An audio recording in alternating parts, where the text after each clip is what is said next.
Hello दोस्तों, मैं फिर आ गया नेक्स्ट टॉपिक लेके डिजिटल लॉजिक के ऊपर। मेरा लास्ट क्लास में क्या पढ़ाया था कि किसी के भी नंबर से कैसे डेसिमल में आना है। ठीक है, आज हम दिखाऊंगा कि डेसिमल नंबर से दूसरा नंबर कैसे जाना है। तो चलो पहले हम डेसिमल से बाइनरी दिखा रहे हैं। डेसिमल टू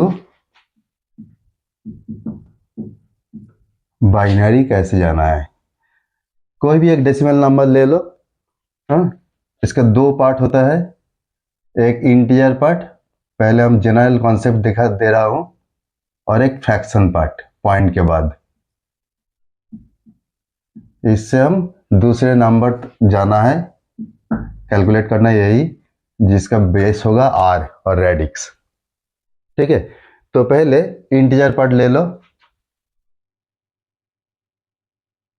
इसके क्या करना है, जिस नंबर से जाना चाहते हो उसका बेस से डिवाइड करो रिपीटेडली, और ये एक पॉइंट होगा।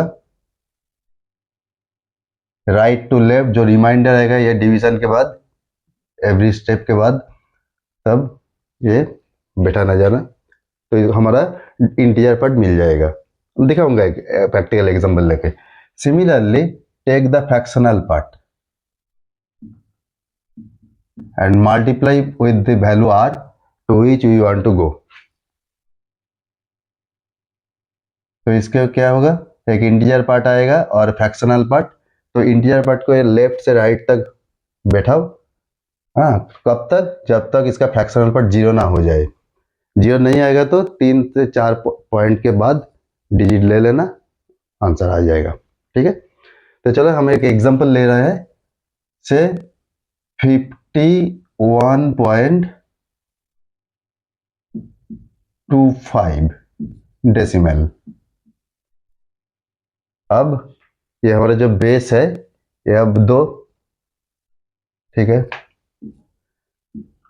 डिवाइड करो। इंटीजर पार्ट कितना है, ये 51, तो 25 रिमाइंडर, ये हमारा आंसर होगा इधर। तो रिमाइंडर एक है ना, तो इधर बिठाओ first, again divide, again remainder एक, रिपीटेड ये करके जाना। अब देखो रिमाइंडर 0। देखो हम राइट से लेफ्ट तक मूव कर रहे हैं, मतलब एलएसबी से एमएसबी तक। तो अगेन रिमाइंडर 0,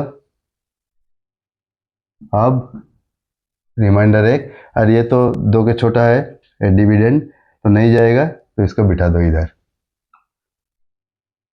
अब आओ फ्रैक्शनल पार्ट कितना है 0.25, सो इधर लिखो। आर कितना है 2, एक कितना आएगा, तो इंटीजर पार्ट 0 ही है ना फर्स्ट स्टेप के बाद, तो इधर लिखो। हम बोला था कि लेफ्ट से राइट तक मूव करेंगे। नेक्स्ट स्टेप में ये फ्रैक्शनल पार्ट ले लो और मल्टीप्लाई करके जाना। कब तक, जब तक ना फ्रैक्शनल पार्ट 0 हो जाए। तो ये हो गया, देखो, तो ये 1 इधर ले लो, बस खत्म। तो फ्रैक्शनल पार्ट है ही नहीं, तो ये हमारा बाइनरी हो गया। वेरीफाई भी कर सकते हो, देखोगे तो यही आ रहा है। ठीक है, तो रूल सेम। अब ऑक्टल,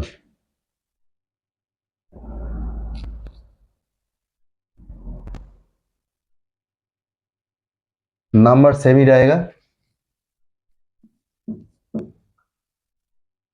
कैसे जाना है, हटाओ,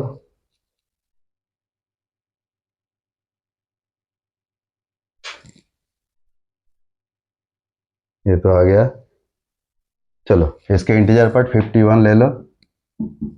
अब ये 8 ऑक्टल जाना है, तो ऑक्टल के बेस 8 ही है, तो 8 से डिवाइड करो 48, रिमाइंडर कितना है, ये पॉइंट बिठा लो, रिमाइंडर 3।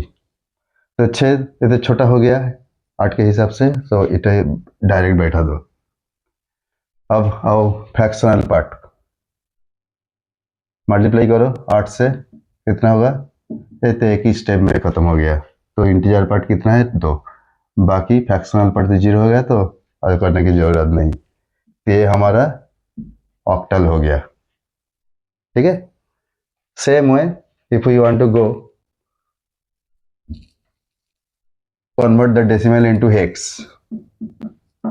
हेक्साडेसिमल, तो ये 16,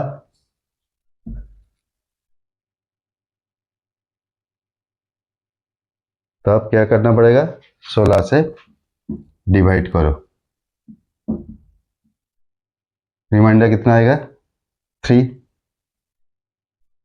बेटा, और ये भी 3, क्योंकि ये तो नहीं जाएगा फर्दर। और इधर फ्रैक्शनल पार्ट ले लो,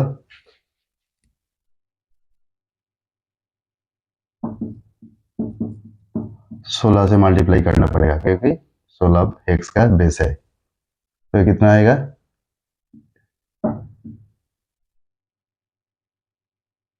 4 शायद, है ना। तो ये भी हो गया एक स्टेप में ही। तो ये हमारा आ गया हेक्साडेसिमल। तो ऐसे हम डेसिमल से कोई भी नंबर, जब ये हेक्स, ऑक्टल और बाइनरी के बाद दूसरा कोई नंबर दे देगा तो जिसका बेस तुम्हारा मालूम है, तो ये जस्ट प्रोसेस फॉलो करो। Not necessary they will always give you to convert decimal into binary और हेक्स और octal. You can face any question where you have to convert the decimal to any other number where r will be given to you.